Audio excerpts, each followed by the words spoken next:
Senator Carroll. Thank you, Mr. Speaker.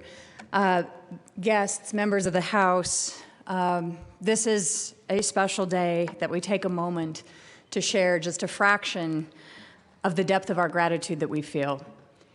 Like you, we are here today. I want to thank all of the veterans, all of the service members and military families for your service and your sacrifice on behalf of a grateful Colorado and a grateful nation. You are courage and sacrifice personified. Military service embodies the notion of deep personal sacrifice for the well-being of others. And sometimes those who are most brave, in fact, boast the least, which is why it is important and our job and our duty to lift up and recognize the success, the sacrifice, and the accomplishments that you do on behalf of our state, our nation, and the world.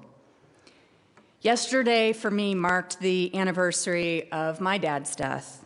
And I was reflecting on both Challenger, I'll never forget the day, January 28th. For my father, he was a Korean War veteran, and the values of discipline, hard work, and service to others were values he continued to live long after the Korean War. And I know many of you here have served or have loved ones who have served and are also inspired and continue to be inspired by their example. Thank you. Colorado has a really proud story to tell. I've seen figures actually over 400,000 for veterans we now have in our state and over 37,000 active military members in Colorado.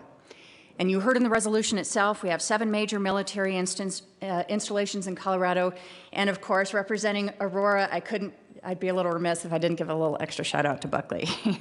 We're really proud of all of the missions and operations, the talent, the skill, the training, and just it's a tribute to excellence that we see carried out at Buckley and these other installations every day.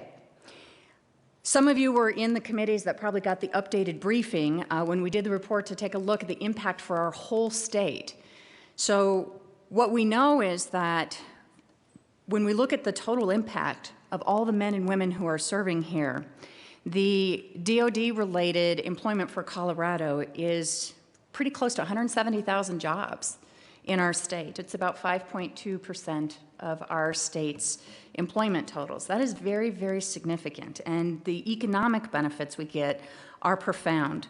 The figures we saw in the report was over $10.5 billion of labor income in the state are coming from DoD-related. And when you saw the ultimate takeaway on this study for the economic impact in Colorado, it's $27 billion of economic impact to just this state alone. But most of all, even outside of the economic impact, and most importantly, you keep us, our loved ones, our state, and our nation safe from those who would do us harm. And you sacrifice sometimes many of your personal freedoms to defend our rights and liberties. On behalf of the General Assembly and the state of Colorado, we thank you. We thank you for making our state, nation, and world a better place, and we thank you for your service.